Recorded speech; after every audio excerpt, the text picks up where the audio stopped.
অনেকদিন পর আসলাম তেঁতুলিয়া, যেটা বাংলাদেশের শেষ সীমান্তে। দেখতে পাচ্ছেন একটা জিরো আগেত্রী, এটা হচ্ছে গা জিরো পয়েন্ট বলে। আমি আস্তে আস্তে হেঁটে যাচ্ছি আর সব কিছু ইনশাল্লাহ আপনাদেরকে দেখাবো সুন্দরভাবে। অনেক সুন্দর, এটা হচ্ছে গা জিরো পয়েন্ট মোড়। আর এটা হচ্ছে তেঁতুলিয়ার যে বাংলাদেশ শেষ বর্ডারে অবস্থিত। আমি আস্তে আস্তে হেঁটে যাচ্ছি ভিতর দিকে। এটা হচ্ছে জেলা পরিষদ। অনেক অনেক সুন্দর জায়গা, অনেক মানুষ আসে।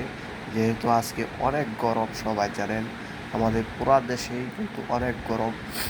কোনোভাবেই থাকতে পারতাছি না, যে এত পরিমাণ গরম। আর এটা হচ্ছে গা বাংলাদেশ শেষ সীমান্তে তো, এবং এখানেও গরম বেশি যেহেতু বর্ডার এলাকা। তো অনেক সুন্দর জায়গা, সবাই অনেকে ঘুরতে আসে। যেহেতু এখন দুপুর টাইম, অনেক গরম, এই জন্য মানুষ সংখ্যাও অনেক কম। বিকাল হলেই অনেক মানুষ আসে এখানে ঘুরতে, অনেক ভিড় লেগে যায়। তো আমি আস্তে আস্তে আগাচ্ছি, হেঁটে যাব ইনশাল্লাহ, ভিতরে ঢুকবো। আপনাদেরকে সব কিছুই আমি দেখাবো সুন্দরভাবে, যে এই তেঁতুলিয়া জিরো পয়েন্টে কী কী আছে এবং কোন এই কী কী আপনারা সব কিছুই দেখতে পারবেন। এবং আমি সব কিছু একে একে সব কিছু দেখাবো। অনেকে ঢুকতেছে, ওনারা সবাই আসতেছে, অনেকে সবাই আসতেছে, কারণ যেহেতু প্রায় 2টা বাজে এবং একটু পরে হয়তো আরও মানুষ বেশি আসবে এখানে। এটা অনেক লোকজন আসে এখানে দেখতে আসে। অনেক সুন্দর জায়গা। এবং এই যে অনেক ছেলেপেলে আছে, স্টুডেন্ট যারা আছে এখানে, তারা ছবি তুলতেছে। আপনারাও আসলে ছবি তুলতে পারবেন। এখানে লেখা আছে তেঁতুলিয়া পিকনিক রিসোর্ট, যে কোনো একটা। আর দেখতে পাচ্ছেন সামনে একটা, হ্যাঁ, গেট আছে, সুন্দরভাবে লেখা আছে সেই গেটে জেলা জেলা পরিষদ, ডাক ডাক বাংলা তেঁতুলিয়া পঞ্চগড়। সুন্দরভাবেই লেখা আছে, আমরা দেখলাম ডাক বাংলা জেলা পঞ্চগড়। দেশের জেলা পরিষদের ভিতরে আমি ঢুকে গেলাম। দেখতে পাচ্ছেন সুন্দরভাবে এরিয়া করা আছে।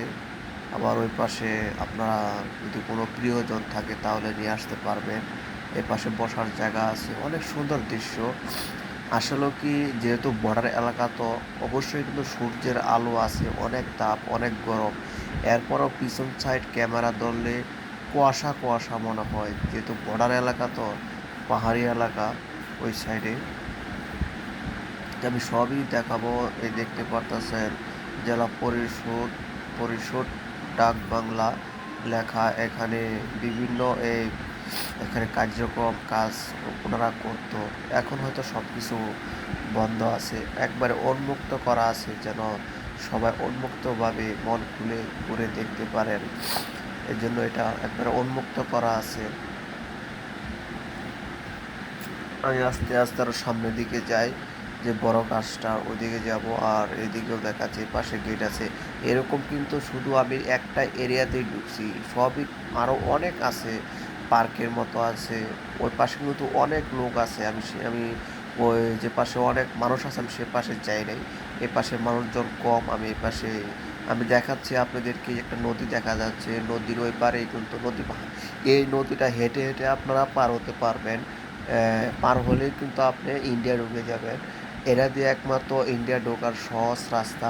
আমরা কিন্তু সহজেই কিন্তু এই রাস্তাতে ঢুকতে পারবো। ওই গাছগুলো সব ইন্ডিয়ার ভিতরে। এপাশে ওই যে এপাশে যে নদী দেখতে পাচ্ছেন, এই নদী পার হলেই আপনি, এই নদী অর্ধেক গেলেই ইন্ডিয়া। দেখতেই পাচ্ছেন কোনো বেড়া নাই, কোনো জিয়ারতারে বেড়া নাই, কোনো বিজিবি নাই। সহজে আপনারা এদিক দিয়ে ইন্ডিয়া ঢুকতে পারবেন। আমি শুধু এই ইন্ডিয়ার এই জায়গাটুক, আমরা অনেকে চুরি করে লুকিয়ে ইন্ডিয়া ঢুকতে পছন্দ করি, এরকম জায়গা দেখতে পছন্দ করি। এর জন্য আমি ভাবলাম এই ভিডিওটা করি, সবাই দেখলেন।